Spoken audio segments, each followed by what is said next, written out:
قریش آن حضرت صلی اللہ علیہ وسلم کے مکے سے صحیح سالم تشریف لے جانے کے بعد اپنے آپ کو شکست خوردہ سمجھنے لگے تھے، اور ان کی تمام کوشش، تمام جوش و خروش اور تمام خواہشات مسلمانوں سے انتقام لینے کے لیے صرف ہونے لگیں۔ رسول اللہ صلی اللہ علیہ وسلم اور مسلمانوں کو تباہ و قتل کرنے کا اہتمام تمام قریش مکہ کا سب سے زیادہ اہم، سب سے زیادہ ضروری اور مقدم کام تھا۔ اس کام کی اہمیت ان کے لیے تمام کاموں اور مشغلوں پر غالب آ گئی تھی۔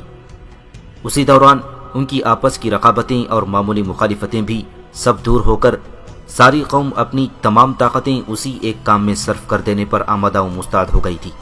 مکہ اور مدینہ کے درمیان قریباً 300 میل کا فاصلہ تھا۔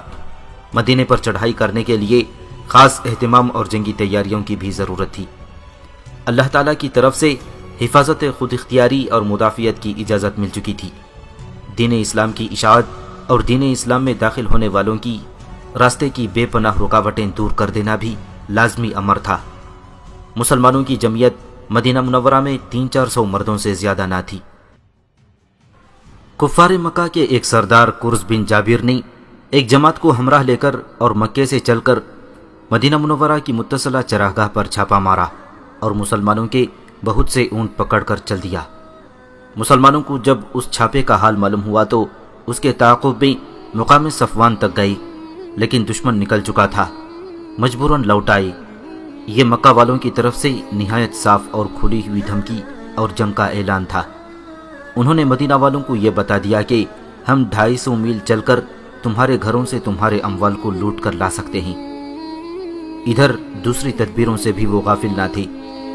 انہوں نے ایک طرف عبداللہ بن ابی اور دوسری طرف مدینے کے یہودیوں سے برابر خط و کتابت جاری کر رکھی تھی اور ان کو اندر ہی اندر مسلمانوں کی مخالفت پر آمادہ کر دیا تھا۔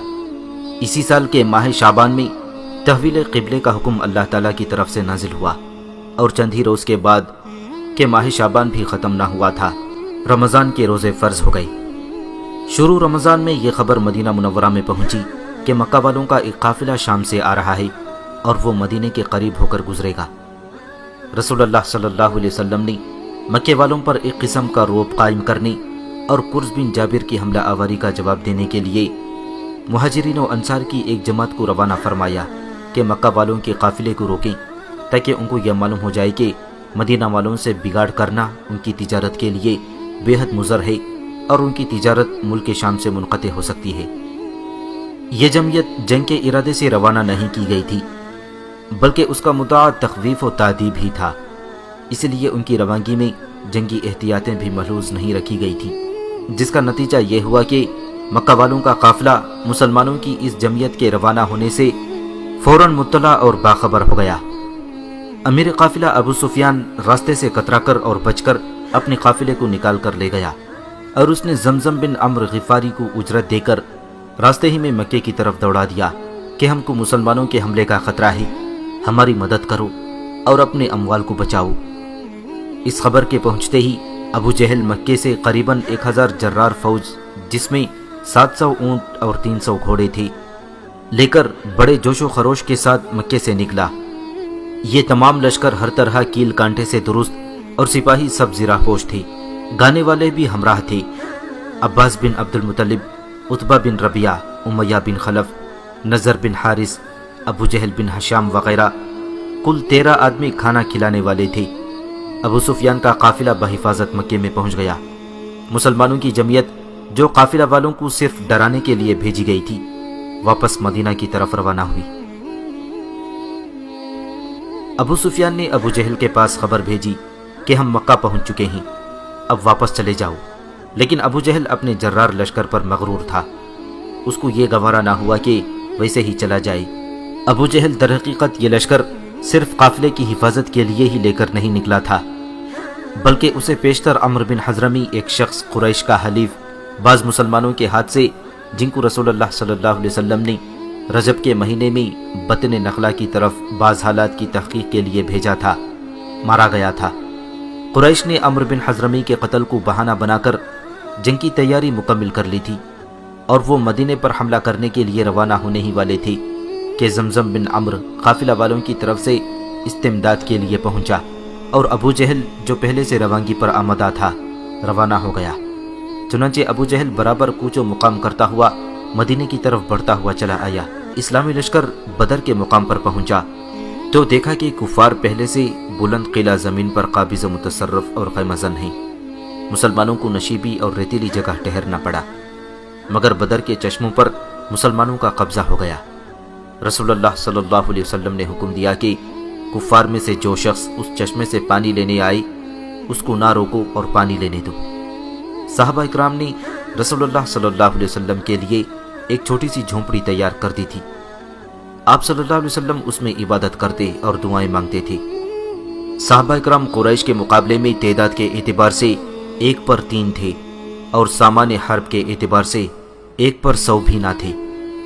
کفار سب زرہ پوش اور جوان توانا تھے۔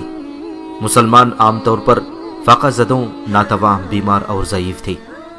معمولی ہتھیار بھی سب کے پاس پورے نہ تھے۔ کسی کے پاس تلوار تھی تو نیزہ اور کمان نہ تھی، کسی کے پاس صرف نیزہ تھا، تلوار نہ تھی۔ جب مسلمان جا کر خیمہ زن ہو گئے تو کفار نے عمیر بن وہب جمحی کو سراغ رساں بنا کر روانہ کیا کہ مسلمانوں کے لشکر کی تعداد معلوم کرائے۔ عمیر نے جا کر کہا کہ مسلمانوں کی تعداد 310 سے زیادہ نہیں ہے اور ان میں سے صرف 2 سوار ہیں۔ کفار کے غرور کا اندازہ اس سے ہو سکتا ہے کہ عتبہ بن ربیعہ نے جب اس قلت تعداد کا حال سنا تو کہا کہ ان تھوڑے سے آدمیوں سے لڑنے کی ضرورت نہیں، ہم کو بلا جنگ کیے ہوئے واپس ہونا چاہیے کیونکہ ہماری تعداد زیادہ ہے۔ لیکن ابو جہل نے مخالفت کی اور کہا کہ ان سب کا خاتمہ ہی کر دینا چاہیے۔ بالآخر اگلے روز 17 رمضان المبارک سن 2 ہجری کو میدان کارزار گرم ہوا۔ رسول اللہ صلی اللہ علیہ وسلم اول اپنی عبادت کے چھوٹے سے چھپر میں گئے اور رو رو کر اللہ کی بارگاہ میں دعا کی اور عرض کیا، الہی اگر تو نے اس چھوٹی سی جماعت کو ہلاک کر دیا تو زمین میں تیری عبادت کرنے والا کوئی نہ رہے گا۔ پھر آپ صلی اللہ علیہ وسلم نے 2 رکعت نماز پڑھی۔ اس کے بعد آپ صلی اللہ علیہ وسلم پر ذرا سی دیر کے لیے ایکایک غنودگی طاری ہو گئی۔ اس کے بعد آپ صلی اللہ علیہ وسلم باہر مسکراتے ہوئے نکلے اور فرمایا کہ کفار کی فوج کو شکست ہوگی اور وہ پیٹ پھیر کر بھاگ جائیں گے۔ سیہزم الجمع ویولون الدبر۔ آپ صلی اللہ علیہ وسلم نے حکم دے دیا تھا کہ تم جنگ میں ابتدا نہ کرنا۔ مسلمانوں میں 80 یا 80 سے 2-3 زیادہ مہاجرین تھے، باقی انصار تھے۔ انصار میں 61 قبائلی اوس کے آدمی تھے اور 17 خزرج کے۔ طرفین سے صفوف جنگ آراستہ ہوئی۔ رسول اللہ صلی اللہ علیہ وسلم کے ہاتھ میں ایک تیر تھا اور آپ صلی اللہ علیہ وسلم اس کے اشارے سے تسویہ صفوف فرماتے تھے۔ اس کے بعد کفار کے لشکر سے رسم عرب کے موافق اول عتبہ، شیبہ، پسران، ربیعہ اور ولید بن عتمہ نکل کر میدان میں آئے اور جنگ مبارزہ کے لیے للکار کر لشکر اسلام سے اپنے مقابلے پر لڑنے والے 3 شخص طلب کیے۔ ان تینوں کا مقابلہ کرنے کے لیے انصار کے 3 شخص اوف و معوذ، پسران عفرہ اور عبداللہ بن رواحہ نکلے۔ عتبہ نے کہا، تم کون ہو؟ انہوں نے جواب دیا، ہم انصار یعنی اہل مدینہ میں سے ہیں۔ عتبہ نے نہایت متکبرانہ انداز اور درست لہجے میں کہا، ہم کو تم سے لڑنے کی ضرورت نہیں۔ پھر چلا کر کہا، اے محمد صلی اللہ علیہ وسلم، ہمارے مقابلے کے لیے ہماری ذات برادری کے لوگوں کو یعنی قریش میں سے مہاجرین کو بھیجو۔ رسول اللہ صلی اللہ علیہ وسلم نے یہ سن کر حکم دیا کہ عتبہ کے مقابلے کو حمزہ بن عبد المطلب اور عتبہ کے بھائی شیبہ کے مقابلے کو عبید اللہ بن حرث اور عتبہ کے بیٹے ولید کے مقابلے کو علی بن ابی طالب جائیں گے۔ یہ حکم سنتے ہی بلا تعامل تینوں صحابی میدان میں نکلے۔ عتبہ نے ان تینوں کے نام دریافت کیے، حالانکہ وہ ان کو خوب پہچانتا تھا۔ ان کے نام سن کر کہا، ہاں تم سے ہم لڑیں گے۔ مقابلہ شروع ہوا۔ حضرت حمزہ اور حضرت علی نے عتبہ اور ولید دونوں باپ بیٹے کو ایک ہی وار میں قتل کر دیا۔ شیبہ کے مقابلے میں حضرت عبیدہ زخمی ہوئے۔ زخم بہت کاری لگا جس سے وہ جان بر نہ ہو سکے۔ یہ دیکھ کر حضرت علی نے بڑھ کر شیبہ کو قتل کر دیا اور عبید اللہ رضی اللہ تعالیٰ عنہ کو اٹھا کر رسول اللہ صلی اللہ علیہ وسلم کی خدمت میں لائے۔ اس کے بعد کفار کی صفیں حملہ آور ہوئی۔ ادھر سے مسلمانوں نے حرکت کی اور جنگ مغلوبہ شروع ہو گئی۔ دونوں طرف سے خوب داد مردان کی دی گئی۔